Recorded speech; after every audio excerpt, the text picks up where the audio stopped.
ನಮಸ್ಕಾರ ಸ್ನೇಹಿತರೆ, ಹೇಗಿದ್ದೀರಾ ಎಲ್ಲರೂ?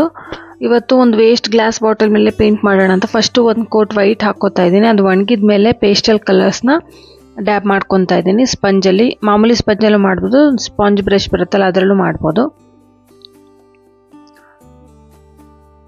ಪೇಸ್ಟಲ್ ಕಲರು ಇದೆಲ್ಲ ಒಂದು ಕೋಟ್ ಒಣಗಬೇಕು, ಒಂದು ಅರ್ಧ ದಿವಸನಾದರೂ ಒಣಗಕ್ಕೆ ಬಿಡಬೇಕು. ಇದೆಲ್ಲ ಒಣಗಾದ್ಮೇಲೆ ಪೇಸ್ಟಲ್ ಕಲರ್ಸ್ ಎಲ್ಲ ಒಣಗಾದ್ಮೇಲೆ ಬ್ಲ್ಯಾಕ್ ಕಲರಲ್ಲಿ ನನಗೆ ಬೇಕಾಗಿರೋ ಡಿಸೈನ್ನ ಬಿಡಿಸ್ತಾ ಇದ್ದೀನಿ. ಇದಕ್ಕೆ ಗ್ಲಾಸ್ ಪೇಂಟ್ಸ್ ಏನೇ ಬರುತ್ತೆ ಅದನ್ನು ಕೂಡ ಯೂಸ್ ಮಾಡ್ಬೋದು. ಎಕ್ರೆಲಿಕ್ ಪೇಂಟ್ಸ್ ಅಂತ ಚೆನ್ನಾಗಿ ಆಗೋದಿಲ್ಲ, ಆದರೆ ನಾನು ಟ್ರೈ ಮಾಡೋಣ ಅಂತ ಎಕ್ರೆಲಿಕ್ ಪೇಂಟ್ಸ್ನ ಯೂಸ್ ಮಾಡಿದ್ದು. ತುಂಬ ಲೇಯರ್ಸ್ ಹಾಕಿಬಿಟ್ರೆ ಪೇಂಟ್ ಎದ್ಬಿಡುತ್ತೆ, ಹಾಗಾಗಿ ಇಷ್ಟೇ ಮಾಡ್ತಾ ಇದ್ದೀನಿ.